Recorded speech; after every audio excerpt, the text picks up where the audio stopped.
band is called Charred Walls of the Damned. In studio with me are Richard Christy and Tim Ripper Owens, who of course are members of the band, and Brian Slagel from Metal Blade Records as well. Richard, you came up with the name of the band? Well, a religious Christian DJ in the southern part of the U.S. came up with that name. Really? Explain Yeah. that. Well, you know, Sal and I on the Howard Stern show here on SiriusXM satellite radio, we do a lot of prank calls. You know, it's really the greatest job I could ever dream of having. Cause and you guys do an amazing job. Oh, thank you very much. I never dreamed that I'd be able to wake up at 4 in the morning and come into New York City, Rockefeller Center, and get paid to make prank calls. It's really the craziest thing I could ever think of. But we were doing a prank call one day. We do these tradio calls, where tradio is a type of radio in a lot of small towns. It was in Kansas when I was growing up, and that's how we knew about it. It's a radio where you call in and buy and yeah, yeah. There's a famous DJ that goes, "Thank you for your call," over and over on tradio.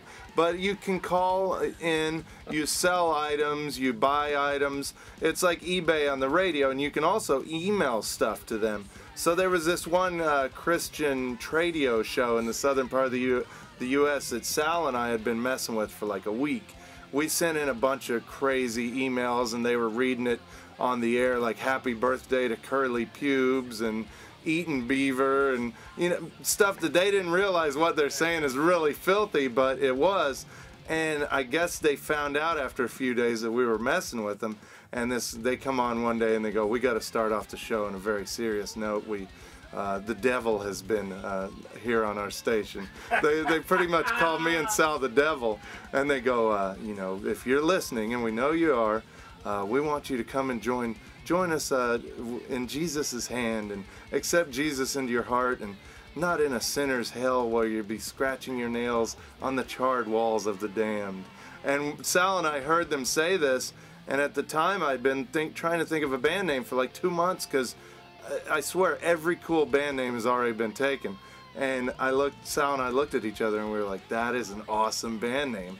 And first thing I did was Google it, and luckily nobody had that band name, and also the phrase didn't even seem to exist.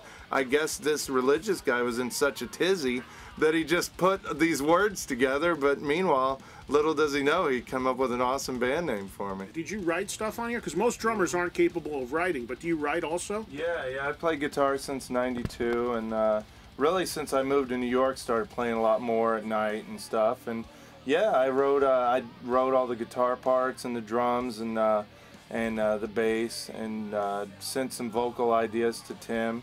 And yeah, I just, you know, I've always loved recording and loved writing music, so yeah, I pretty much put it all together. But then once we got in the studio, Jason and I got together for a couple days of pre-production, and Jason is an amazing songwriter, an amazing producer, so I knew that once Jason got a hold of the songs, once Tim and Steve DiGiorgio got a hold of the songs and did their thing, that they would just become incredible.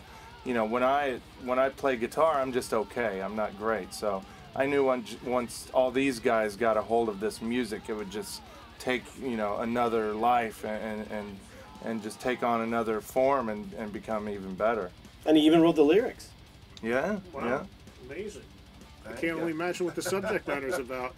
Well, believe it or not, I say surprising. It's a little too serious, quite honestly. Yeah, well, you know, everybody asks, a lot of people interview and ask, "Is this, you know, a comedy thing?" And it's definitely not. This is. Well, the DVD is. The DVD is very funny, yeah.